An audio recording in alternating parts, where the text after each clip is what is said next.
God's morning mga ka-faith! Kay ganda ng umaga pag si Jesus ay ating kasama, talaga namang ang bawat gising ay blessing. Kaya bago nating simulan o ipagpatuloy ang ating mga gawain sa araw na ito, halika muna kapatid, makinig tayo sandali sa mensahe ng Panginoon para sa atin sa araw na ito.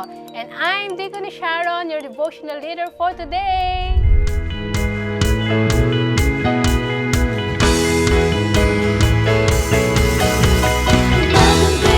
Si Jesus ang kasama, umagang kay ganda si Jesus ang kasama, umagang kay ganda si Jesus ang kasama na, kasama na, si Jesus ang kasama na.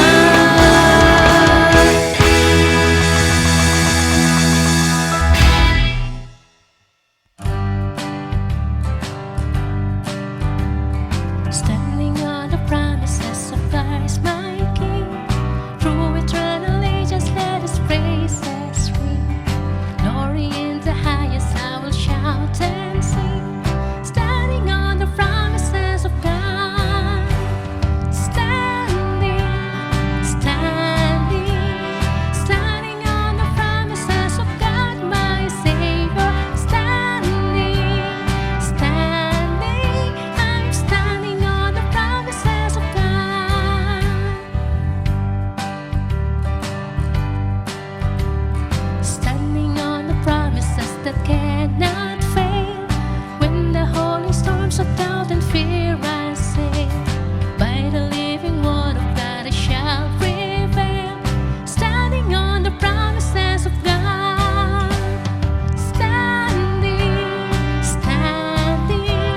Standing on the promises of God, my Savior. I'm standing on the promises of God.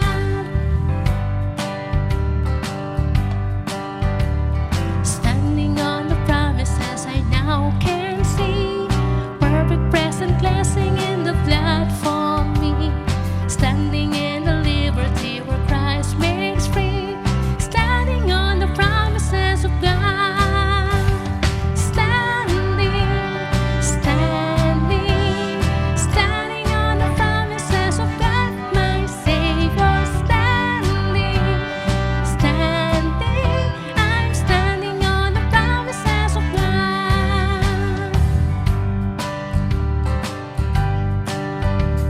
Standing on the promises I cannot fall.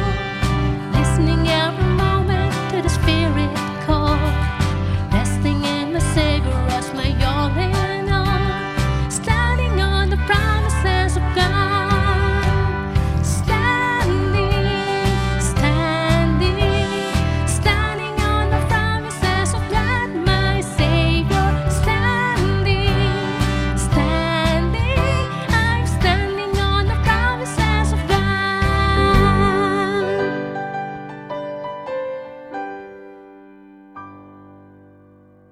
Amen! Purihin po ang Panginoon sa mensahe ng himno na ating napakinggan. Standing on the promises of God. Yan po ang ating hymn for today. At tunghayan po natin ngayon, ano ba ang story behind this song?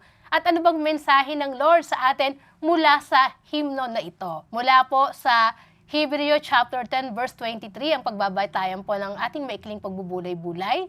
Ang sabi po doon, let us hold fast the profession of our faith without wavering, for He is faithful that promise. Sa Tagalog po, ganito ang sabi, magpakatatag tayo sa ating pag-asa at huwag mag-alinlangan pa sapagkat tapat ang nangako sa atin. Amen. Purihin ang Panginoon. Sir Russell Kelso Carter, siya po ang sumulat ng hymn na Standing on the Promises. Siya ay isang star athlete of a military academy and an excellent student academically. Naging successful na teacher and coach. He then spent several years as an ordained Methodist minister at pumasok din siya sa medical school and spent the last of his professional years as a doctor of medicine. Carter was also musician and songwriter at isa nga sa kanyang naisulat ang pamosong himno na ito, ang Standing on the Promises. Although Carter was professed Christian most of his life, subalit mas napatunayan niya lang ang kanyang pananampalataya noong siya ay dumaan sa matinding krisis ng buhay. Nagkaroon siya ng malubhang karamdaman sa puso at sinabi ng mga doktor sa kanya na wala na silang magagawa upang siya ay pagalingin at hinihintay na nga lang niya ang pagdating ng kanyang kamatayan. At the age of 30, Carter turned to God for help and healing. He began to understand the reality and the power of the Bible promises. Siya ay nanalangin, siya ay dumulog sa Panginoon, and he made a promise of his love for God that no matter what happened, gumaling man siya o hindi. And from that moment, Carter began to hold on to the Bible's promises, determined to believe that no matter what his physical condition, no matter how he felt, pinanghawakan niya ang mga pangako ng salita ng Diyos, ang pangako ng kagalingan. Para sa kanya, gumaling man siya o hindi, patuloy siyang magtitiwala sa Panginoon. At pagkalipas ng ilang araw, ilang buwan at mga taon, his strength returned and his heart was completely cured. Bumalik ang kanyang kalakasang pisikal at siya ay ganap ng gumaling mula sa karamdaman. And Carter lived another 49 healthy years. The hymn Carter had written years before his miracle. Bago pa siya gumaling, naisulat na niya ang awiting ito, ang hymnong ito. And it then became more than words and music for him. Standing on the promises became an integral part of his life. Yung second stanza po ng hymn na ito, ang isa rin sa mga favorite line ko. Ang sabi ng lyrics na ito ay naglalarawan ng karanasan ni Carter at maaaring ng iba sa atin. Ang sabi po doon, standing on the promises that cannot fail, when the howling storms of doubt and fear assail, by the living word of God I shall prevail, standing on the promises of God. Amen. Pinanghawakan ni Carter ang mga linyang iyan. Mga kapatid, panghawakan natin ang pangako ng salita ng Diyos na anumang sitwasyon, anumang kaligayan, anumang panahon, ang Diyos na nangako sa atin ay tapat sa Kanyang mga pangako. Ipagkakaloob niya sa atin sang-ayon sa Kanyang kaparaanan, sang-ayon sa Kanyang panahon kung kailan ito magaganap. All we have to do is to trust and believe into His promises. Mga kapatid, maaaring ang ilan po sa atin ay nasa panahon ng krisis ng buhay. Maaaring ang ilan sa atin ay dumudulog sa panalangin ng kagalingan mula sa matinding karamdaman. Maaari din ang ilan sa atin ay mayroon ng matagal na panalangin na hanggang ngayon ay hindi pa rin nangyayari.